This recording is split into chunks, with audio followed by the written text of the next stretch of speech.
Okay, well, anyhow, let's get back to where we were in progression. We were talking about Notre Dame. I guess we can start off with before you left for the war.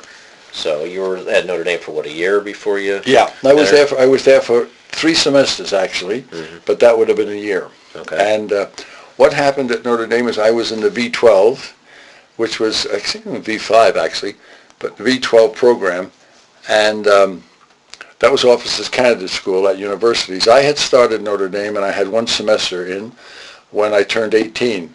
So then what they did with me is they sent me, the draft board, before I turned 18, sent me down to Indianapolis, Indiana, to present my papers, go through the physicals, and then get assigned back to Notre Dame because I had passed this course.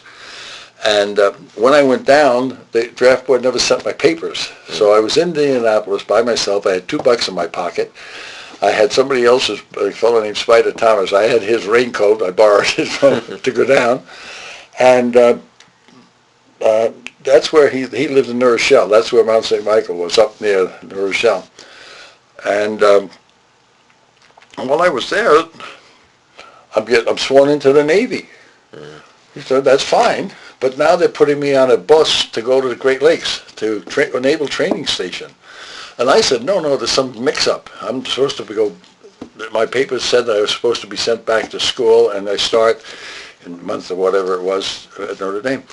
And this shore patrol guy said, no, none of that. He's pushing me onto this bus. And an Army officer came walking along, and he said, got something, what's the matter, son? And I explained to him, I said, there seems to be a mix-up in my papers. I don't know what's happened, but I'm supposed to be, and he said to the shore patrol guy, give me his papers, and you go ahead. And he took me in his office, and he said, well, tell me what happened. So I told him. So he said, okay, do you know the telephone number for the school? And I said, no. So he said, okay. And he looked it up, and he called the school, and they got on the coach. The coach's name was Ed McKeever. And then McKeever said, yeah, he's supposed to be, what I understand, he's supposed to be being sent back here. In fact, he's supposed to be at football practice this afternoon.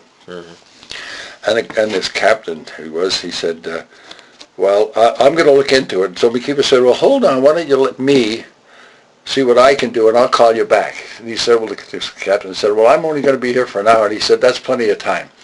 So I sat in his office. He went somewhere and came back, and he said, I've had a call from McKeever in another office on the same line, and he has contacted Washington, and you're to stay here. I'm going to give the order to put you up. And he put me up with all these guys who were going into the service hall, everybody out drinking and stuff. I didn't have enough money to go out and drink. I was only 17 anyhow. And I was there 2 days waiting for the orders to come. The orders came. I was sent back to school, and I went out to practice. And they were all huddled up. And they said, McKeever said, okay, before we start, he said, we really got a problem. We got a guy with us from New York City who got lost in Indianapolis, Indiana. I don't know why his father didn't name him Zeke. And that's how I got my nickname, Zeke.